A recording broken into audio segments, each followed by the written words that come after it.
بسم اللہ الرحمن الرحیم۔ جب مسلمان ہجرت کر کے مدینہ پہنچے تو وقت مقرر کر کے نماز کے لیے آتے تھے۔ اس کے لیے اذان نہیں دی جاتی تھی۔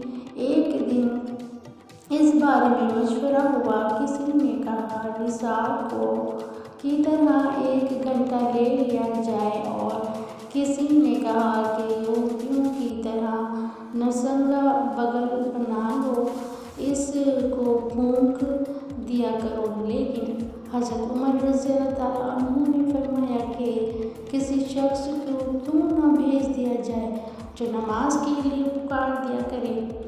اس پر آن حضرت صلی اللہ علیہ وآلہ وسلم نے اس رائے کو پسند فرمایا اور بلال سے کہا اٹھ نماز کے لیے اذان دے۔